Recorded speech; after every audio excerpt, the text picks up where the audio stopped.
Yeah, I'm excited to be presenting this work. This class of problems has been with me, I think, for about 12 years now or 11 years. So it's always been at the back of my mind. And the last couple years, I've been working quite hard on these problems. So excited to share some of the progress. So the motivation for dynamic spatial matching comes from a variety of real world settings. We heard about ride hailing as one motivation. So this space here is typically two dimensional.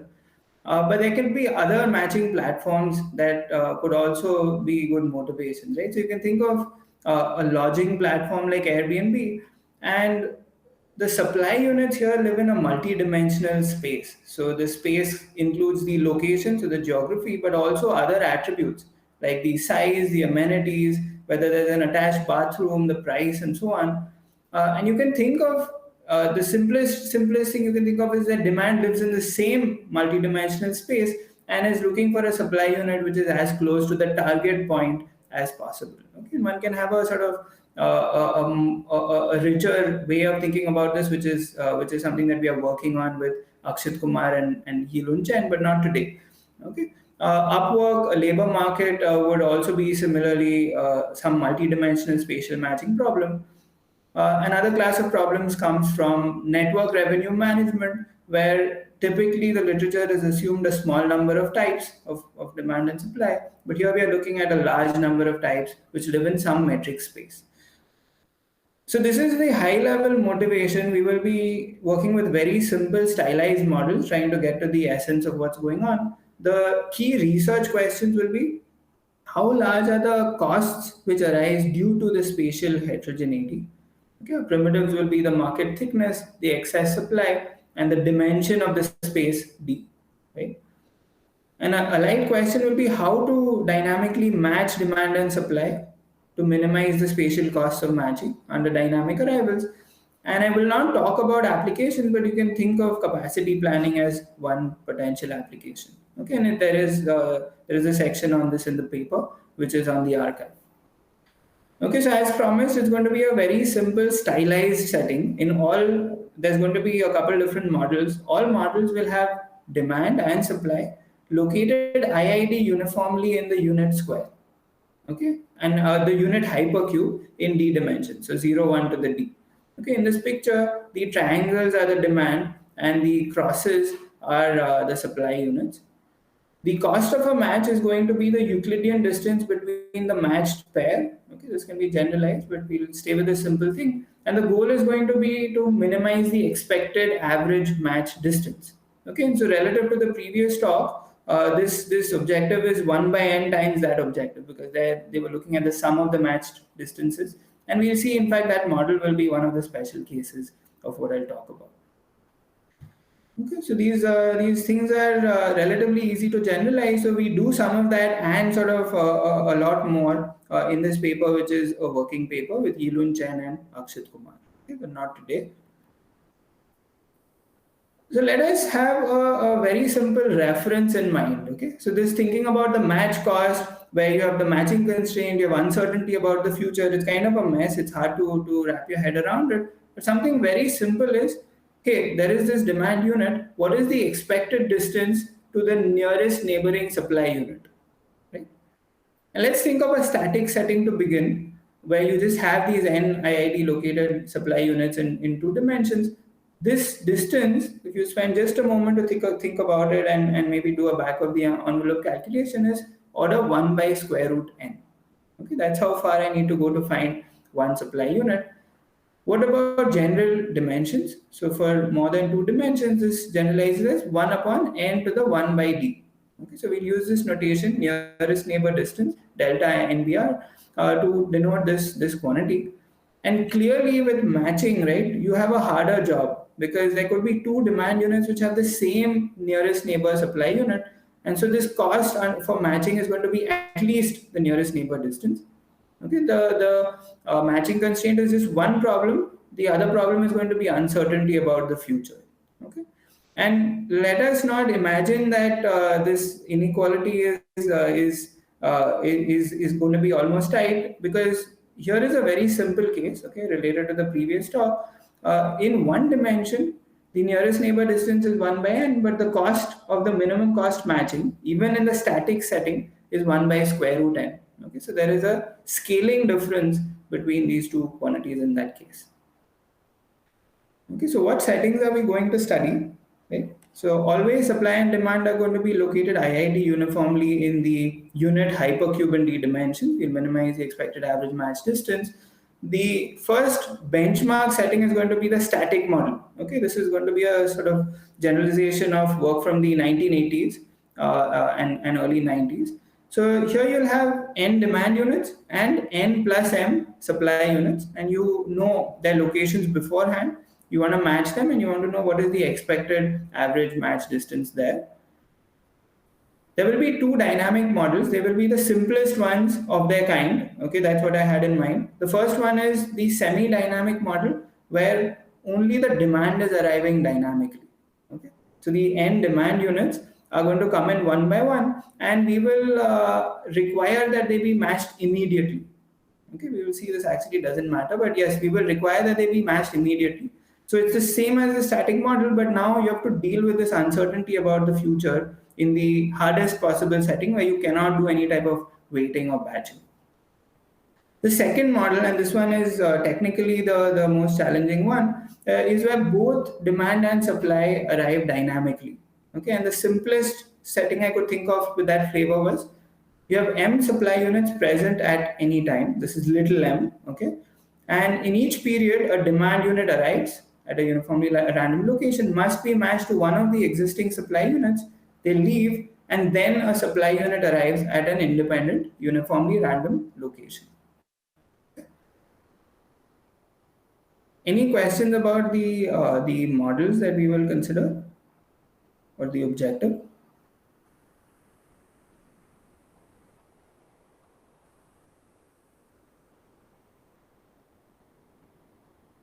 Okay, so I will keep going. So first, a very quick, rough, imprecise summary of the findings. Okay, so we are trying to characterize the cost of spatial heterogeneity. We said we cannot possibly achieve a cost smaller than the nearest neighbor distance, but this is going to be inflated by the presence of the matching constraint.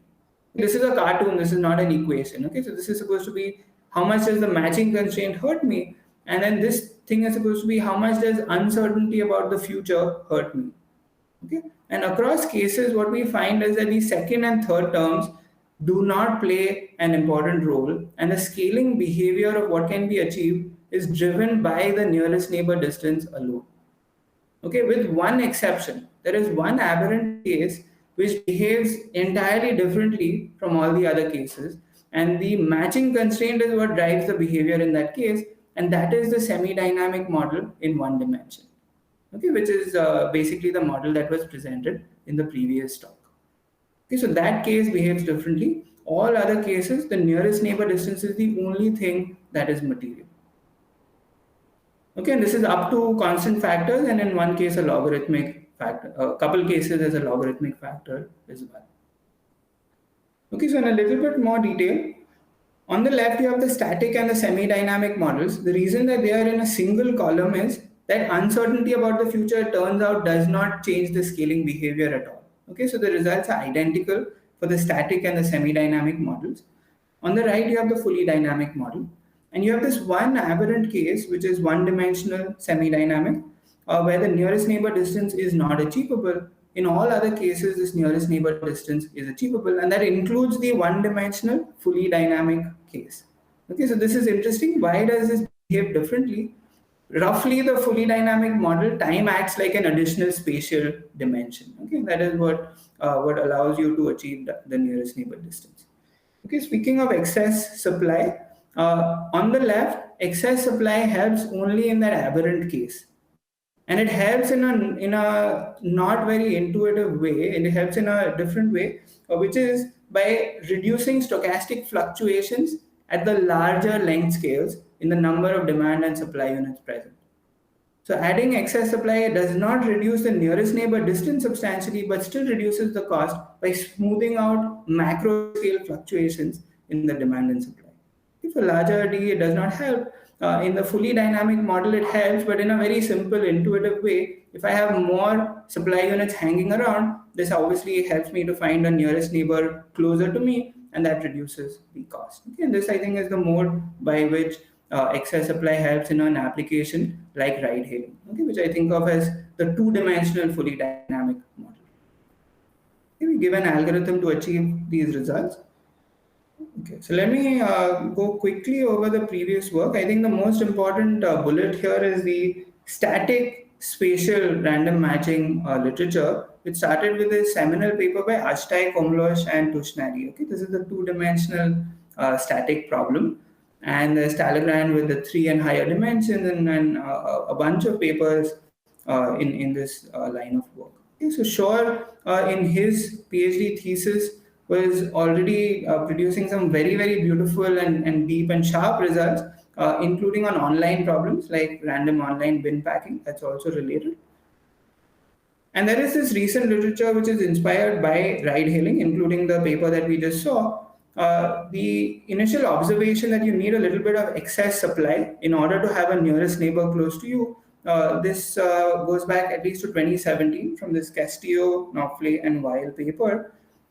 It was quantified how much excess you need in this Best, Castro, and Lobel paper, but with an important assumption that the distribution of supply sort of remains uniform. Okay, and that's an assumption, and it's actually not strictly true. One has to see how to manage the distribution of supply.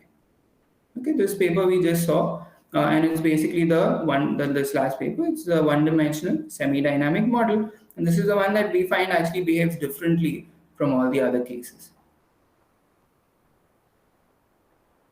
Okay, so the results are going to go by very quickly. I think in just about 3 slides I'll have presented all the results. Okay, this is the first. In fact, this is 2 theorems which has been presented as one. So before you even read the theorem, right? This theorem concerns both the static as well as the semi-dynamic models. And the fact that this quantification of the cost is the same for these 2 models already tells you that uncertainty about the future is not actually inflating the scaling behavior of the cost. Okay, so there's a lot packed in. The first thing is that already we don't have a problem from uncertainty about the future. Now we notice that there are 2 cases in this theorem. One is the case for d greater than equal to 2. So for 2 and higher dimensions, the excess supply actually doesn't play an important role, and you can achieve the nearest neighbor distance up to some logarithmic factor. But in 1 dimension, the excess supply really helps. Okay, and that's the upper case here. Okay, so I'm going to show you a picture to summarize this theorem. Okay, so the x-axis here is the excess supply, M. The y-axis is the minimum achievable cost. And what was known before was that when there is no excess supply, okay, the minimum cost from the one-dimensional case is going to be at least 1 by square root n. If there is a linear excess supply, the previous paper that was presented here told us that you can actually achieve a cost which is this log n cubed upon n. So for the 1D case, we have this sharp characterization.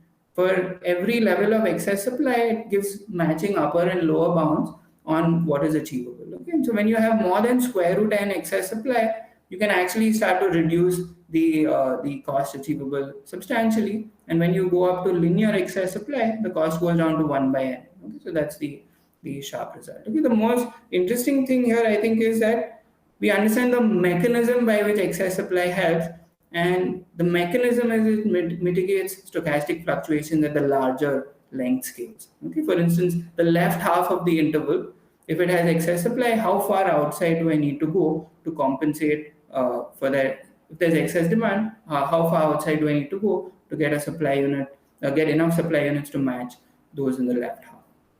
If for 2 and higher dimensions, you can almost achieve the nearest neighbor distance. There is some funky square root log factor which shows up in the 2-dimensional case, which I will not go into. Okay, so we have tight results for all the different dimensions. Excess supply doesn't help for 2 and higher dimensions in terms of the scaling behavior. Okay, so let me then move on to the second and last model that we have. This is the fully dynamic model. Okay, so let me remind you what the model was. So you had m supply units in the system at any time, and both supply and demand are going to arrive over time.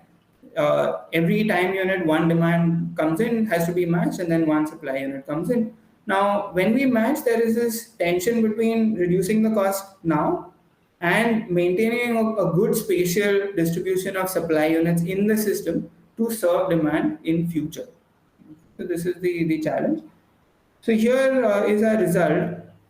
Bottom line is up to logarithmic factors, I can get down to the optimistic nearest neighbor distance, which is 1 upon little m to the 1 by d. Okay, so even if after each period I could sort of reposition the supplies at will, I would not be able to get a cost below 1 upon m to the 1 by d, and I can actually get down to that up to some logarithmic factors. Okay, so this is I think technically like the most challenging and powerful result here. We give an achievability algorithm as well, and what is very noteworthy is that the one-dimensional case does not behave in this aberrant fashion that we saw for the semi-dynamic model. Okay, and roughly the idea is that time acts like an additional spatial dimension, allows you to do some averaging, and this enables you to get down almost to the nearest neighbor distance. This lower bound, by the way, uses the Ashtai-Komlos-Tushnadi two-dimensional static matching result for me to establish this. Okay, so now I'm going to switch gears. Okay, and this is something that I want all of you to get what's going to be on this slide as a takeaway, even if you missed a bunch of what I said so far. Okay, and this slide is not going to be about my work, it's going to be about static random matching, but this is the intuition, or this is how I think about these problems, and I think this is potentially the most broadly useful intuition or insight from here. Okay, and it's not my work. Okay, so think of static matching, and let's think of two-dimensional static matching, but in d dimensions it's also fine. Let's say that I have n IID located demand and n IID located supply. I want to think like what are fundamental barriers to me being able to match these and keep the cost down. Okay, so here's how to think about it. You have a sub-hypercube of length scale L. Let's think how much demand there is in that sub-hypercube and how much supply there is. Well, each of them are random variables which have a mean which is n times the volume of that sub-hypercube, and the fluctuation is going to be square root of that amount. Okay, it's going to be of that order. Now, it could happen that my demand exceeds the supply just randomly, and I'll need to go outside the sub-hypercube by some amount delta to be able to get enough supply units to be able to match everybody inside. How far outside do I need to go? A quick back of the envelope calculation tells me that this is the amount, 1 by square root n L to the d minus 2. And with a little bit of work, you can show that this is a lower bound on the smallest achievable matching cost. Okay, this I've not proved here for you, but this is actually a lower bound, and we call this the barrier to matching at length scale L. So this is an impenetrable barrier. You just cannot go below this. Now, what does this barrier look like for different dimensions? Okay, so in one dimension, this barrier to matching actually is growing with L. Okay, the largest L is the macro scale, which is order 1. So the largest barrier to matching in one dimension is the macro scale barrier. Two dimensions is the sort of borderline case where you have equi-sized barriers to matching at all length scales. So this is the most delicate case. This is what the AKT paper is about. The Ashtai-Komlos-Tushnadi paper is about. And for 3 and higher dimensions, the picture flips over, and the largest barrier to matching is at the micro scale. In other words, what is dominant is how far away is the nearest neighbor from me. If I find that nearest neighbor, the competition over nearest neighbors is not going to be such a problem, and that's going to drive the matching cost. Okay, so this intuition, we show it actually carries over also to the semi-dynamic model, and you can just push it a little further and understand what is the role of excess supply as well. Okay, so the barrier to matching at length scale L completely disappears if the excess supply overwhelms the size of the stochastic fluctuations. And this is the case for all L larger than some threshold L star, which depends on the amount of excess supply. So when I'm adding excess supply, it's getting rid of the problem that the left half of the interval has insufficient supply for the left half for the demand in the left half of the interval, and also for several length scales until some threshold. Okay, so this is the mechanism by which, in the one-dimensional semi-dynamic case, excess supply actually helps us to bring the cost down. Okay, and eventually to the nearest neighbor distance if you have linear excess supply. Okay, so that was basically what I wanted to say. This here is a summary of the results once again. The algorithm I didn't speak much about. It's a variation on the greedy algorithm, which involves taking the unit hypercube and iteratively dividing it into sub-hypercubes, okay, and trying to match the demand to a supply unit within that little sub-hypercube that it's a part of. If there's nothing left, then you go up to the parent sub-hypercube and so on. Okay, this is the flavor of it. There is a bunch of important details for the fully dynamic model, which are required to make that work out. Okay, I'm going to skip all of that. Okay, so bottom line, in all except one aberrant case, the nearest neighbor distance is what drives the cost. And in applications like ride hailing, you would want to have a little bit of excess supply to bring this nearest neighbor distance down. Okay, but be careful, because if you're in that aberrant case, things behave very differently. It's a one-dimensional semi-dynamic model. Okay, applications I won't talk more about, but there is stuff in the paper, and happy to answer any questions. Thank you.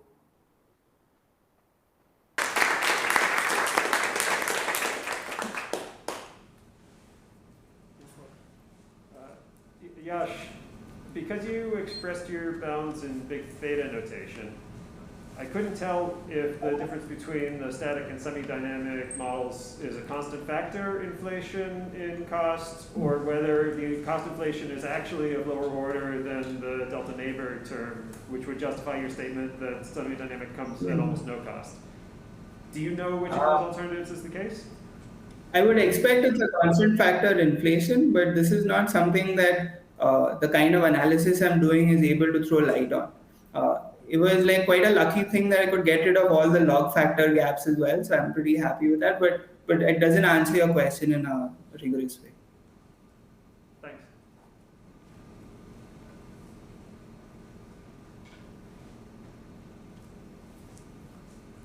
All right. There is no question. Let's thank the speaker again.